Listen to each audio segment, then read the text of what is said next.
đạo của gì can thủ thổ tu rồi để tôi bảo như đạo của cũng là đạo của nhà giàu nó chỉ giàu giờ đi chơi giờ luôn giàu nó chỉ kia là đạo của đấy cái món đồ quan trọng đó có chỉ một cái tay có ba lọ của đạo của đó là năng luôn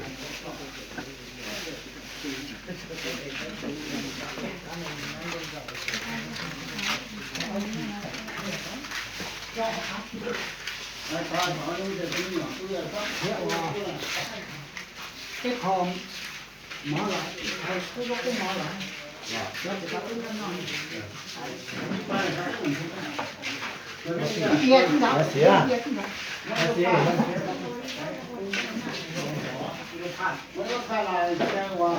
cái hòm mở cái đâu lại tay là nó lại tinh cho nó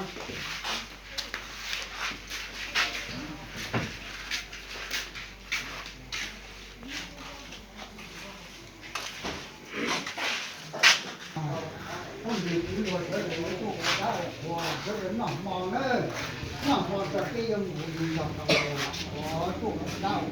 nó nằm mòn đấy cái bảo đấy tôi gọi nó ta không đến học ba kilo ba lọ nhá bao nhiêu lúc ăn ba lúc ăn trên bàn chuột đấy chiều còn một từ của lão à cú tí một tí bánh gì can thuộc họ không tu yếu tố của đạo của khoa yếu một cái nhìn đầu cả lỗ của yếu年纪年初年半年纪còn những chỗ tí một từ của một sao được chùa nó trồng cũng đủ đó đó tí một tí bánh yếu một cái nhìn đầu cả lỗ của đạo của tu yếu年半年纪yếu年纪年初còn của con của chó có những đầu cũng một hùng nhiều ở đầu nữa đó cũng tí một tí bay ở một hùng nhìn đầu ở đầu tôi nhiều đau của nó nhìn kia nhìn thô còn nhìn đầu còn của từng của đầu yếu nhìn đầu cũng nhìn đầu ở đầu nữa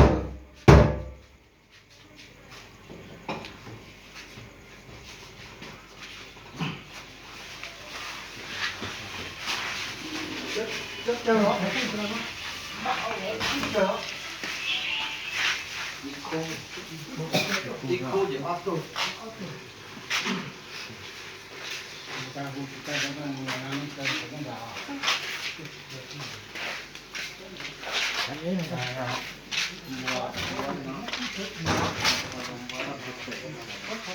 mua có đâu hơn thì có mất cái tiền có có nhìn tàu cá lo cái tổng bản nhưng tàu nên tàu ra mà cái tàu còn nên một bộ đào tàu nên tàu ra số cái tàu còn nên một bộ hoa có yếu yếu nhiều kia nhiều số nhiều bản nhiều gì đâu nói nhiều tổng bản mình chết tổng ra mang ra số lò cũng tìm một tí bay hoa liền cái gì còn nhìn tàu cả lồng tàu đi chia cũng một tí bay hoa liền là gì còn nhìn tàu cả lồng tàu đi thôi tàu nhìn tàu cả lồng tàu tê lư bê tê chứ你考了，这就叫俺退了。这一家错了。错一零啊，他落去多呢，落去对呢。我把钱都给你占了。giờ gì có đây có những con nhát đó. Tụi giờ hậu cá hậu tiền đâu占đâu đấy. Ít chơi chỉ tôi cá hậu ít tôi tốt lắm. Này rồi cái anh nhé. Có tất tiền đấy chị ơi. Cái sao con đó? Cái dùng đây mà chắc thôi có. Cái rồi chứ. Muốn bị rồi. Hết rồi. Cho bao nhiêu cho? Cho bao nhiêu cho?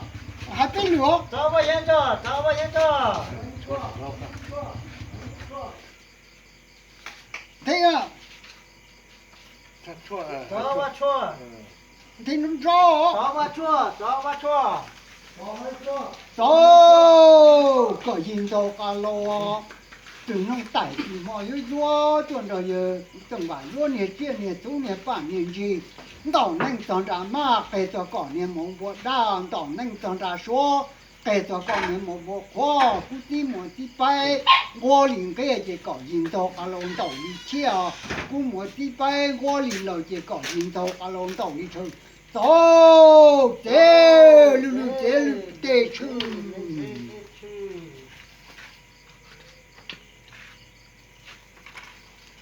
Chó ba dân, chó ba dân, chó ba dân.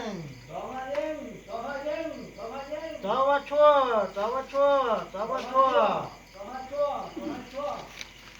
tổ chỉ có nhìn đầu cả lồng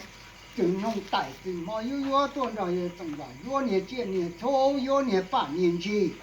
rồi nó tổng nên tổng ra mà cái cho con nhẹ một bộ đang tổng nên tổng ra số cái cho con nhẹ một bộ khoa rồi nó也总ra目前总ra慢ra说了估计么这边我领个这个引导个龙道一切这么这边我领了这个引导个龙道一车走喂走走lên cái chư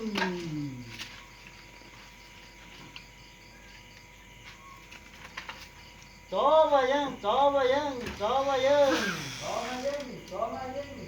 Chó ba chua, chó ba chua, chó ba chua.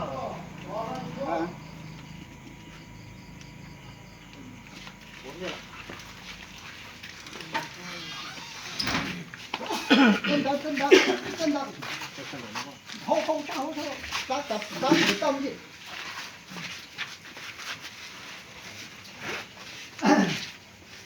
nghe nó có nhìn đồ cá lâu thì mình phải thì mà như tuần rồi như tuần rồi như nhiều kia nhiều thô như bạn thì nó tổng mình tổng ra mà kể cho tổng mình một bộ đàn tổng mình tổng ra số kể cho con mình một bộ khoa lúc nó mình chết tổng ra mà ra số to cũng chỉ mà chỉ bay qua liền cái gì có nhìn cho cá lồng tổng đi chia chỉ mà chỉ bay qua liền là chỉ có nhìn cho cá lồng tổng đi chơi có tin ở nhìn đầu cá lô tuổi ta thì trong chả є tổng và民主乱主林马用xử lý斗xong tuổi ta thì là lo cho民主乱主林马用xử lý斗trời bản đồ cũ luôn bạn này lãnh luật trả của chủ rể chỉ riêng to chủ cha chỉ cha sâu thì mà bỏ chỉ khỏa thì xóa bỏ chỉ trong họ thì người có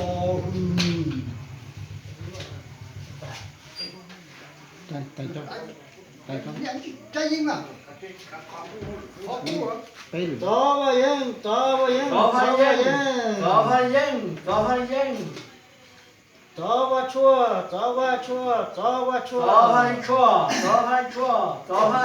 à lo thì nó tặng thì mà yo tuần rồi tuần rồi yo nhẹ kia nhẹ tu nhẹ bản nhẹ gì tổng nên toàn ra mà kể cho con nhẹ một bộ đàn tổng nên toàn ra số kể cho con nhẹ một bộ khoa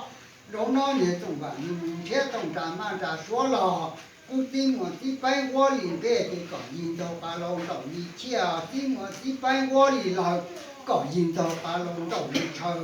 có tuổi thọ thì trong chế chồng nhà tổng và民主乱主林马用xử lý斗xong tuổi thọ thì đời chồng民主乱主林马用xử lý斗trời bản đồ cũ luôn bác đại lãnh luật trả xua chủ rể chỉ riêng tỏ chủ giá chỉ giá sâu thì mà bỏ chỉ khỏa thì xua bỏ chỉ trong họ thì người bỏ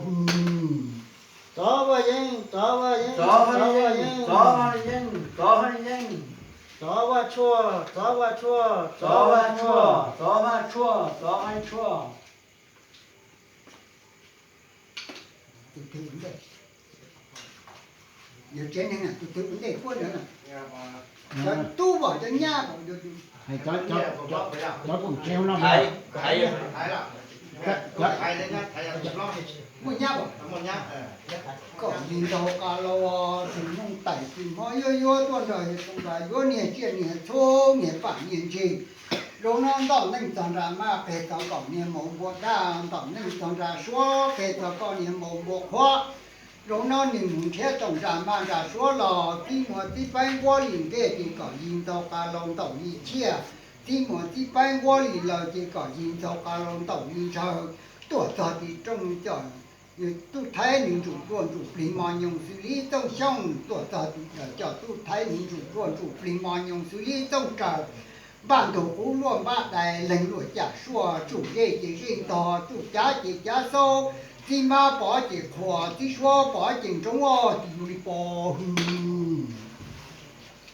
chó và dân chó và dân chó và dân chó hai dân chó hai dân chó hai dân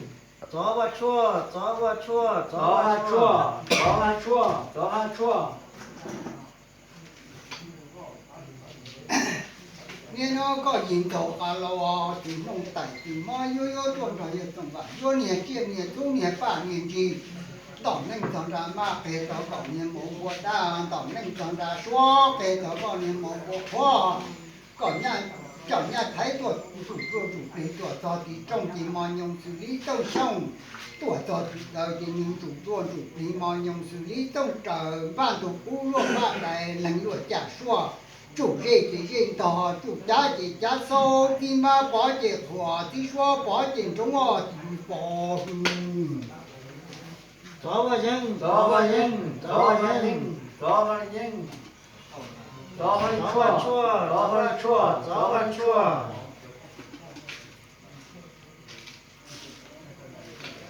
thì quân đấy nhẹ nhẹ nhẹ mua quân đấy nghe nó có nhìn đồ cả lò thì nông tẩy thì nó yo yo rồi tổng bà yo niên kia niên thu niên ba niên gì có tuổi thọ thì trong là chợ tu niên những chủ lý mà nhung xử lý trong sông tuổi thọ thì ở chợ những chủ lý mà nhung xử lý trong trời ban tổ cũ luôn ban này năng lượng trả xua chủ gì thì riêng tỏ chủ giá thì giá sâu thì mà bỏ chỉ của thì xua bỏ tiền trong ngõ thì bỏ chó và dân chó và dân chó hai dân chó hai dân chó hai dân chó và chua chó hai chua chó hai chua chó hai chua là số kể cho con những một bộ khoa rồi nó nhiều từng là những xe tổng trà mà là số lò cũng tin một chiếc bay qua liền kia thì có nhìn tàu cả lồng tàu đi chia có tin một chiếc bay qua liền lời thì có nhìn tàu cả lồng tàu đi thờ có trở thành cái gì của tàu đi trong những chủ phí mà nhung xử lý tàu xong của tàu là chọn những chủ phí mà nhung xử lý tàu trời ban tổ cũ luôn bạn này lần lượt trả xua chủ gì chỉ riêng tỏ chủ giá chỉ giá sâu thì vô lấy bò chó và dân chó và dân chó và dân chó hai dân chó chó hai và chua chua chó hai chua chó và chua thì quân đấy